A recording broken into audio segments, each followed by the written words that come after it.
Hi there, and welcome to Starting a Counseling Practice podcast with Zynnyme. This is Miranda Palmer here today, and I'm so delighted to have David Frank here today talking about this topic that we don't always like as therapists, this topic that can sometimes bring up feelings of a lack of surety, insecurity, confusion, and it often has us Googling, asking questions in Facebook groups, and often getting misinformation. And this is the topic of how do I decide what my business entity should actually be? How do I set that up legally and appropriately?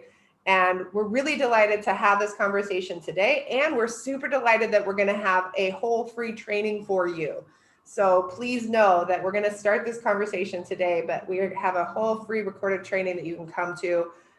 Go to zynnyme.com and get signed up like ASAP because those spots are going really fast. So I've got David Frank. David is from turningpointhq.com. David, do you want to introduce yourself? Yeah. Thanks, Miranda. I'm super excited to be here. And as you mentioned, I'm super excited to be doing the training, which is coming up really soon. So my name is David Frank. I am a financial planner and the founder of Turning Point Financial Life Planning. And that is a financial planning practice that is entirely focused on helping therapists with their financial lives. And the way I like to think of it, sort of the tagline, is that I help therapists grow their impact and build lives that they love, because I think that all of this finance stuff, whether it's on your practice side, your small business side, whether it's on the personal side, it's all about supporting yourself and spending your time and devoting your time, energy to doing things in life that you really want to and making your life better. So thrilled to be here. I love it. You know, I think it's such an interesting piece because this area of LLCs and professional corporations and S Corps and taxes is a place that a lot of therapists, their stress level goes up. And so that can lead to them making a lot of mistakes, kind of throwing money at problems or oversimplifying issues because we don't want to go out and get a whole degree in finance. Sure. We don't want to have a whole degree in like being an attorney so we can do these, figure out what we should be doing as a business entity. Right. But we do need a certain like basis of knowledge so that we can ask the right questions. Right. I'm wondering if you could share some examples. I know I have some examples of what happens for therapists in particular if they don't have a good basis of knowledge when they go and talk to an attorney or a CPA, or when they start Googling and, signing up, how do I form my LLC? And they, click on the online, oh, look, I've paid $99 and now I have an LLC. It's done. That's done. I'm all set. I'm set. Easy. What are some of the mistakes you've seen? Yeah. So, well, before I jump into answering that question, I just wanted to just acknowledge what you said sort of at the outset and underscore how important and common it is when we're dealing, not just therapists, but any small business owner. We didn't get into business to navigate all this stuff. We didn't go to school to figure all this stuff out. I mean, I did actually go to school to figure a lot of the stuff out, but most people didn't, right? Most small business owners haven't.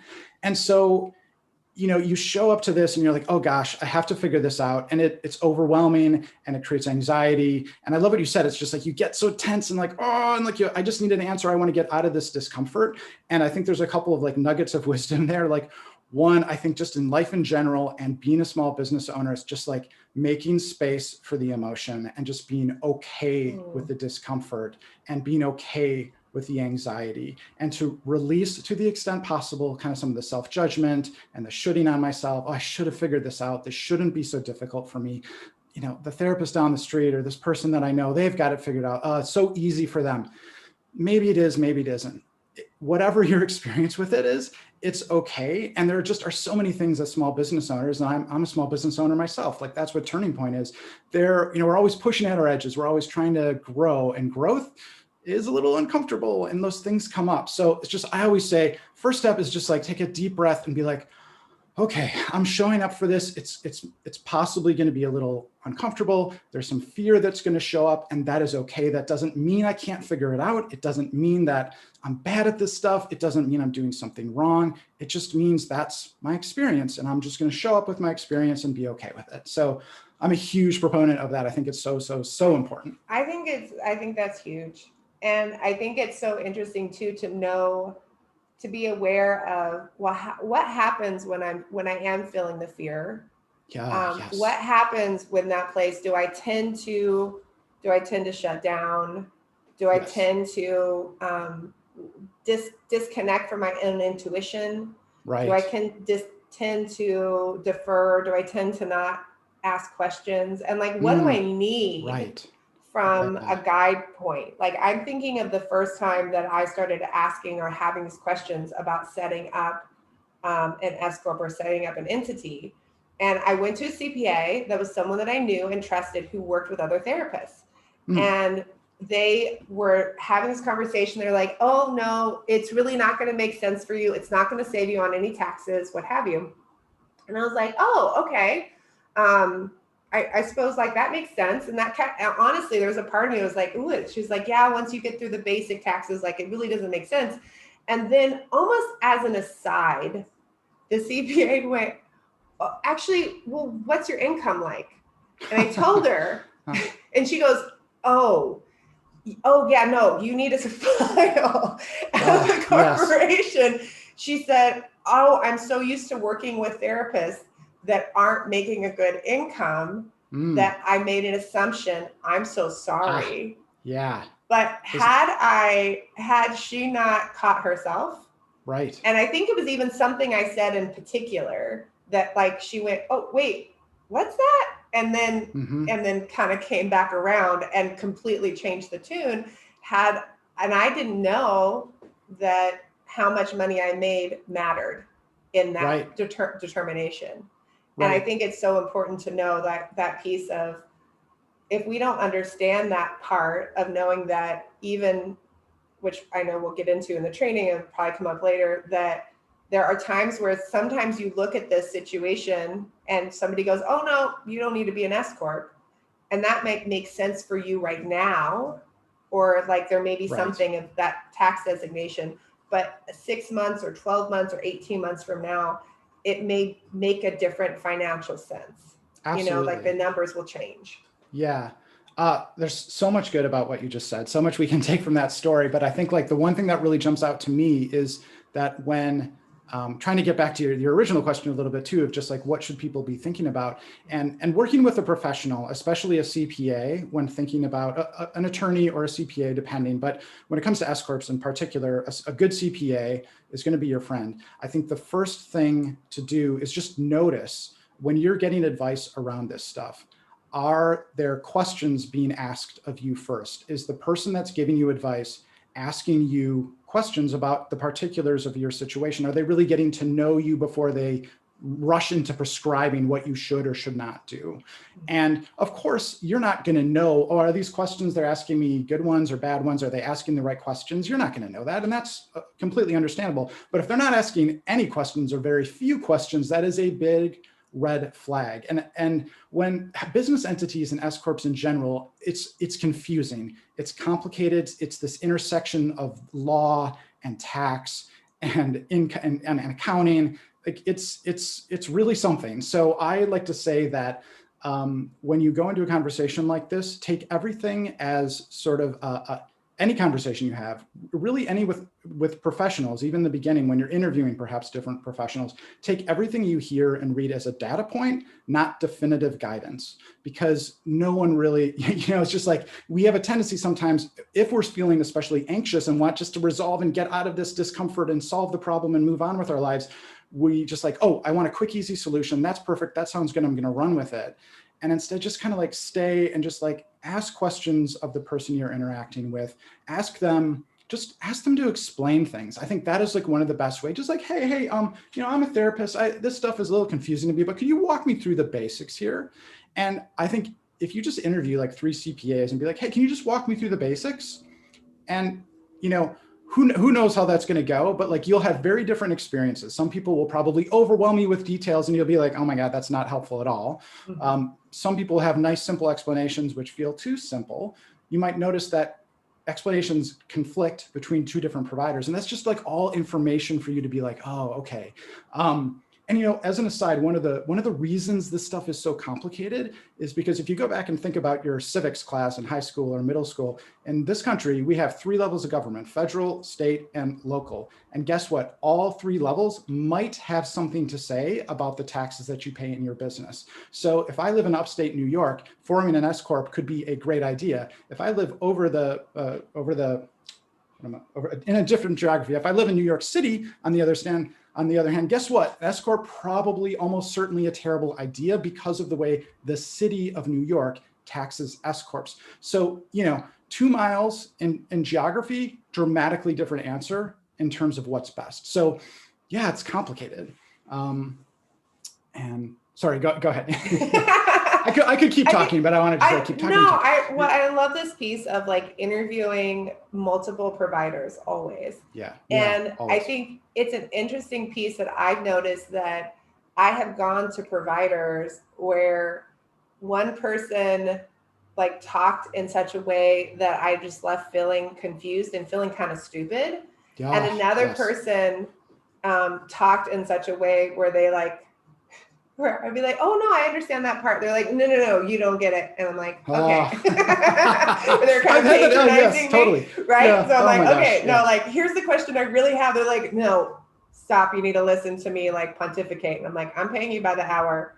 I don't. No, you don't. You sure don't. Right? So that place of I need someone understanding what you need, right? From the person and good. Realizing that because you go to someone and they maybe you leave feeling like an idiot, that may not have anything to do with you or your expertise level or anything, because there are certain professionals who treat everyone like they are an idiot. Yes, that's they right. really are demeaning.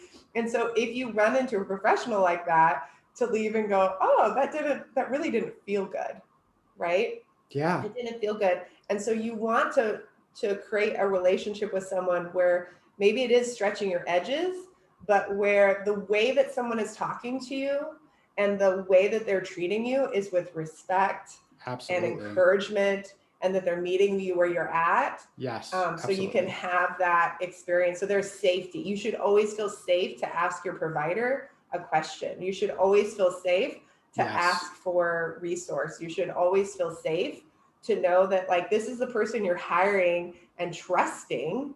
There needs to be actual trust. And if you don't trust your provider, that's not a good relationship. No. Yeah, absolutely. Yes. I mean, I like to say one of the best responses to a situation like that is when you're working with a provider, it's just be like, I don't understand. I'm sorry, that didn't make sense. And the way I think about it, if someone were to attend my training next week and they go through it and they're like, oh my God, that was completely overwhelming and confusing. I didn't understand a thing that guy was saying. Oh my God, I must be terrible at that stuff. No.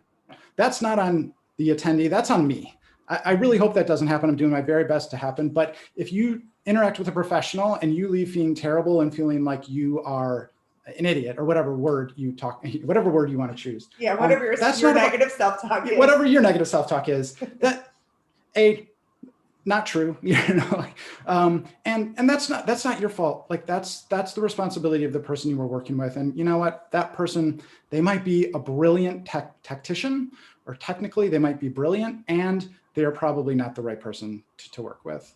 Because it needs to be a safe space. And these are your, as a small business owner, these are your decisions. This is your business. This is your baby in some senses. It's almost like your child. So you want to take good care of it. And, you wouldn't leave your kid with a daycare center who is totally telling you you're a terrible parent. You're doing this wrong. I know the right thing to do. Just leave it all to me. You'd be like, forget it. What? You're this is terrible. The same thing for your business. This is all, at the end of the day, all this business stuff, it really is kind of self-care. It's it's at least an extension of self-care, or self-care adjacent, because taking care of your business is how you take care of yourself financially in the world. And, there's the way I think about it, there are 2 things in this world that touches everything in your life. And those 2 things are emotion and money. So, and they're all bundled together. And so taking time with this stuff and really, just knowing that 2 things. A, you deserve you deserve financial professionals that treat you as an intelligent, competent human being that you are. So if you can't find those, keep looking, they're out there. You will be able to find them, but don't settle. And the second thing is, I know this finance, accounting, tax stuff can feel overwhelming. And again, that's okay. And as licensed mental health care professionals, my gosh, you have more than enough intellectual horsepower to figure this stuff out. It is not that confusing. You don't need to be an expert. Don't need to be doing this yourself. You just need to understand the sort of the basics of how this stuff works to be able to ask good questions and make sure that you're working with people that you should trust and that really do know what they're doing and are doing it in a thoughtful way. And I have zero doubt that everyone that attends the training is able to do this stuff. Again, it's like if they're getting confused by information they're gathering or interacting with, that's the responsibility or fault perhaps of the person that put that information together, not of them. It's not a shortcoming. Well, and again, it's if you're getting conflicting data too, that's grist for the mill, as we say as therapists. That's like write it down and go back to one of the other people saying, hey, you said this and this person said that. Help me understand. Oh, I love that. Where the help me understand. I'm not sure what makes more sense. And then maybe as you get a little bit more data, it starts to click for you. And you realize even in asking questions of both those individuals, who might be the person that you would trust. Absolutely. Right? Yes. So going back to this idea of like kind of what goes wrong when therapists don't have some of the basic information and questions that they need. I know one of the things that I've seen is that a therapist will go and either choose something online, like through LegalZoom.com, or they will go to a lawyer or CPA who does not specialize in therapists and get advice. And they will actually sometimes direct them to do things that are actually like not kosher or not legal. Have you seen that as well? 100%. I actually more than I would like to. Yeah, I see it. And again, it's understandable. It's totally confusing. And I would just like to say before we dive into this, it's okay. Like you might make a mistake. All this stuff, like it's not like you have to get it perfectly right the first time or you're screwed forever. It's not true. You can make a wrong decision and be like, oh, okay, I'm just going to correct this. Again, like progress, not perfection is like something I love to hammer on for all this stuff. So it might feel like, oh my gosh, I have to get this right. I mean, yeah, let's get it as right as we can and recognize that it's a continual process. But you're exactly right. If you're working with an attorney who, I like to think that there's two levels of specialization that you ideally want to find. One, someone who's familiar with working with therapists is ideal, but if they don't specialize in therapists, they at least specialize in working with professionals who are licensed by the state government. That is really what you want to make sure you have. And so that's the specialization, number one, sort of the professionals that this attorney or CPA works with. And then the second piece is really understands your specific geography. So like where I'm living, usually that's state level is usually good enough. But there are certain cities that you can live in where you really want the attorney to understand or the CPA to understand what is the particulars of what happens and what is required in my area. And just like at a business entity level, when we think about an LLC or forming a professional corporation, what I see all the time is that, yeah, it's easy to form an LLC through LegalZoom or similar providers. But if you're a licensed professional in many states, not all states, but in many states, you have to have a professionally designated entity. So not just a plain LLC, you need a professional LLC or PLLC. And we're both in the state of California. And if you're a licensed professional, not just a therapist, but any doctor, attorney, et cetera, if you're in California, you cannot legally form an LLC. It has to be a professional corporation. That is the only option we have in this state. For better or for worse, those are what the rules are. So, and don't panic. If you're in Los Angeles and you formed an LLC and you've been operating it through it for years, don't panic. It can be fixed, and it is something like you want to fix, probably sooner rather than later. But it's not a complete catastrophe. It doesn't mean it. Like nothing. Very few things can't be undone or fixed. But so that's, anyway. Yeah. And I think that's such a piece that like it can be fixed. If for some reason you have gotten unclear advice or just wrong advice, you can fix this. It's Yeah. just going into that place and not putting our head in the sand. Yes. And not even, we were talking a little bit before we recorded, that idea of like, well, no one's checking our work and no one's going to like send you a Right. letter saying, hey, you can't do that in California. Like they won't do That's that. right. The Yeah. only time that somebody will check your work is when, David. It's right. Yeah. It's like when you're getting audited by the IRS, or when you're in a court proceeding for some reason about something that's gone wrong. And then the court will be like, oh, you can't do this. But we're just going to throw that LLC out. It's like it never existed. So it's not like you don't really get penalized for having done the wrong thing. You get penalized for like needing the entity to be in place and then having the wrong one. So no big deal if it's like set up wrong. We'll just fix it. It's not that big of a deal. Yeah. But like, let's look at it. Let's this is Billy also mentioned before we hit the record button. This is business entity taxation. It's not a set it and forget it type of a thing. It's something you need to be. It doesn't need to be your life. And it needs to be something that you consistently interact with, maybe every quarter, maybe once a month, certainly at least once a year. You're sitting down and just refreshing and thinking about it and being like, okay, is this going right? Maybe interacting or consulting with a trusted professional just to make sure that everything's sort of continuing, because your business changes, the tax regulations change, the legal environment can change. And we just need to keep this stuff alive and keep looking at it and making sure that it still fits for the practice that you have today. And Miranda, like you said earlier, at certain stages of your business, an S Corp election might not make any sense at all, but then you grow, your income changes, who knows, you move states, whatever, and things can change. And then it's like, oh God, the way we were doing it before was okay, but it would be much, much better to do it this way. Yeah. I mean, I've had clients where they're like, oh my gosh, I paid an extra $20,000 in taxes last year that I didn't need to do. Like this is the amount that it will save me to do this S Corp election. Oh wow, this is suddenly worth the energy, worth the time, worth the investment. Right. And I think also like understanding that piece of that there's some maintenance involved in your business. Right. Right. And I think as therapists, what happens is that we think of ourselves fully as service providers. We use this term private practice as opposed to we are a business owner. Right. Like I'm not in practice, I'm in business. And so as a business owner, I need to do more than just serve my clients. I need to put some things in place and take care of, right? It's almost like, hey, if you own a home, you're responsible for,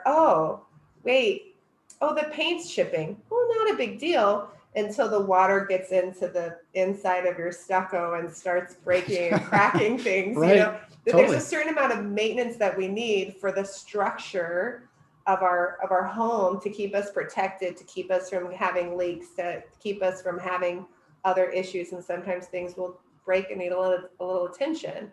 And so a good homeowner kind of takes that into account. They budget for that time-wise. They budget for that in terms of investment and money. We need to do that as a business owner. This is like a foundation and structure. What we're doing with our taxes, what we're doing with the actual business entity. It needs some love and attention, just like our estate plan, right? Like in theory, right? Big one. If you have a kid and you do an estate, here's my godparent or what have you, and suddenly your kids you get divorced or you have a child that is out of the house, all these other things, suddenly you're like, oh, my whole estate plan, none of the logistics make any sense. I don't talk to that person anymore. It's supposed to take care of my kid or whatever the dynamic is. We need to give it attention. Yeah. I love so much of that. Like I think of like this estate planning stuff, all that stuff. That stuff, it's not super fun. We're all busy. We have a million things to do. We're running these small businesses. Who has time to think about that stuff? We're all stressed in that regard. And I think I think of that stuff sort of as an extension of loving kindness to the people that I interact with and even to my future self, because I think taking care of your business, evaluating S Corp elections and other smart tax moves, that's really a way of like taking care of yourself. And this is a bit of an overused analogy, but it is kind of a little bit like putting your own oxygen mask on first before helping others. Like if you can't, like we take care of yourself, not because you're greedy and want more money or whatever, but like money isn't inherently evil, right? Like what you're creating more financial abundance, more sustenance for yourself to go out into the world, to grow your impact, to help more people in different and better ways. And there's just, this is self-care stuff. I really think that, and there's nothing wrong with doing that, right? You know, it's Yes. super, super important. I think that's a thing that we talk with our clients all the time about, that money is a resource. Yes. Like it is just a resource. It That's is right. not, your fee is just, this is the resource that I need to be able to sit down in front of someone and be fully present for them and really hear them and be able to really help them, to be able to refer them out if I can't. Like all of that is the resource, because what happens out of that fee that they pay me, I pay for my space and my liability coverage and consultation and vacation time and sick time, so I don't have to sit in front of them when I'm sick, and retirement, so that I don't feel like I need to be doing this forever. And 100%. You know, all of these different pieces, like all of that comes out of that fee that someone pays you. It isn't that they're paying you for an hour of work. It is so much more as a business owner. Yeah. Yeah. Love all. Yes. Yes to all of that. Yay. Okay. Awesome. Okay. So what are other mistakes that you see therapists making when it comes to the LLC and S Corp conversations? Yeah. So I think we talked a little bit about LLC and business entities, and the other big part of the conversation is this S Corp tax election. And I don't want to be overly semantic here, but I think it is important to recognize that the S Corp it's not a business entity. Like you don't own an S Corp. The S Corp is a tax election that is available to certain business entities. And again, I know that probably sounds like semantics, but I think the more clear we can be around language, the more clear we can be around our thinking. And I don't expect everyone to speak about this stuff perfectly. That's overwhelming. But when you're interacting with a professional, I want it to be clear and just to help think about these things as distinct. Anyway, so that's part one. The thing that I think I see when it comes to S Corps or the S Corp tax election that I really want people to start thinking differently about is just, not everyone's doing this, but it's just sort of this mindset that like, oh, my CPA told me I should do this thing. I don't really understand how it works. It's just sort of this magical tax election and I'm saving money on taxes. And like, I don't really understand how they're doing it, but like, it's cool. I'm paying less on taxes. Yes, great. But like the most important thing I want people to understand about the S Corp election is kind of how it works. And we won't get into all those details right now, but part of it is setting what your salary level is going to be, because this is kind of confusing. We'll talk about it more in the, that's a subtle plug to sign up for the webinar. We'll talk through this in great detail and it'll be a lot clearer. But in an S Corp election, you break your compensation into two distinct pieces. One will be your salary, and you literally will run payroll for yourself. Even if you're the only person in your small business, you run a payroll, you receive a paycheck. That's part one of your compensation. Part two of your compensation is like the profit distribution, or just what comes other than payroll. And that's everything that's left over after all the expenses are incurred in your business. So you have those two different pieces, and those two different pieces are taxed differently. And that's how you save money. And again, we'll get into all those details. But the smaller you make that paycheck, the smaller you make your compensation, the more in taxes you're going to save. And I've seen, and great, let's do that. And let's think about like what the implications of that are. And there are a number, but the biggest one is that the IRS gets it, right? They understand this. They're like, if you set your salary super, super low, you're avoiding a lot of self-employment taxes.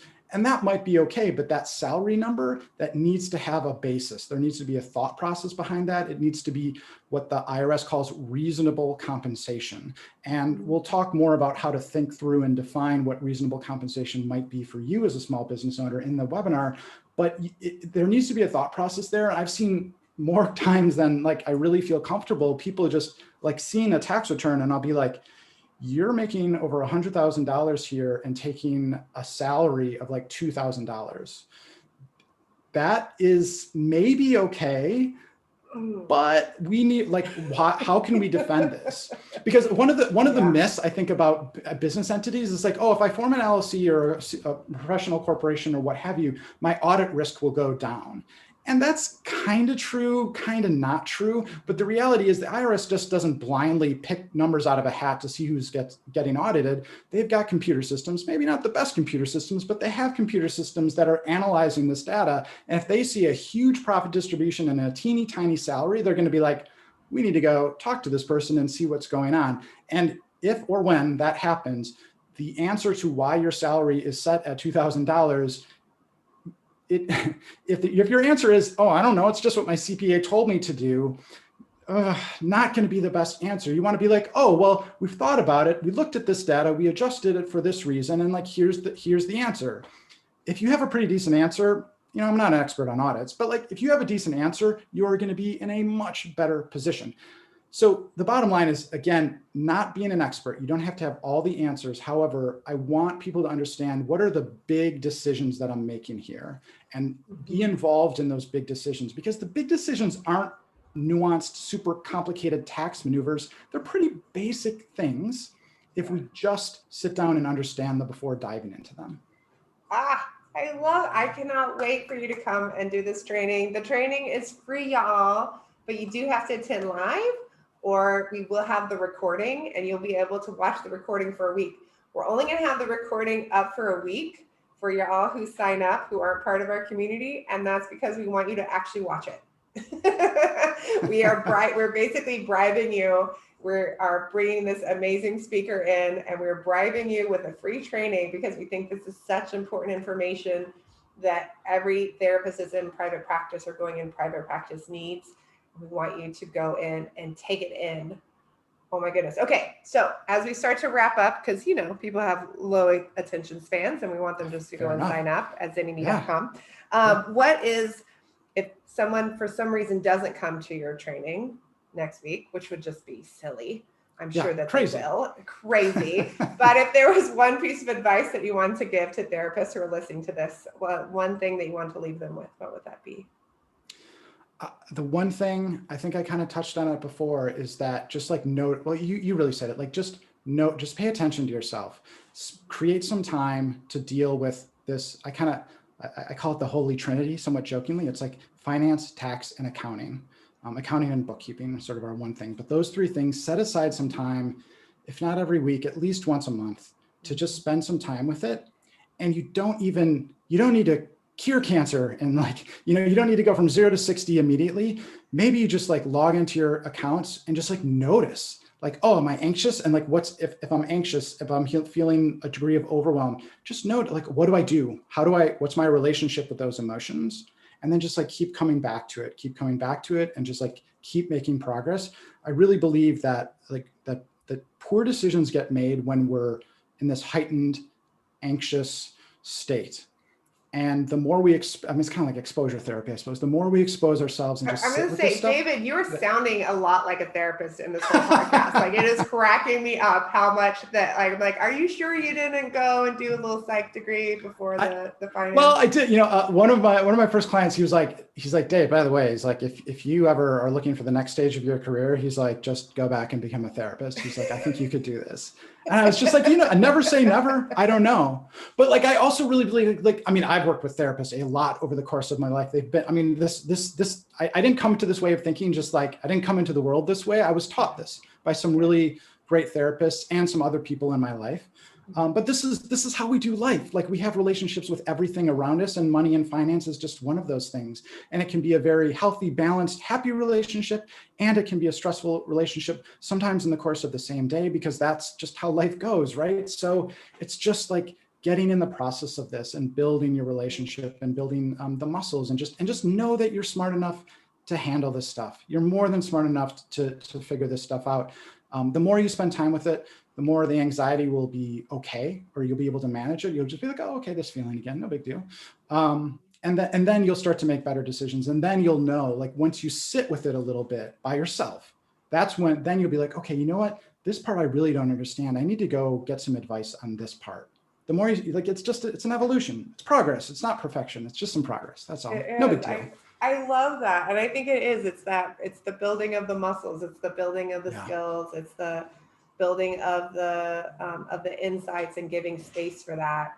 Yes. That idea. I love that too. It's not even like, well, we're just going to go, like, I almost get this picture of like all these therapists opening up their bank account, looking at it, and then just like meditating with the screen open in front of them.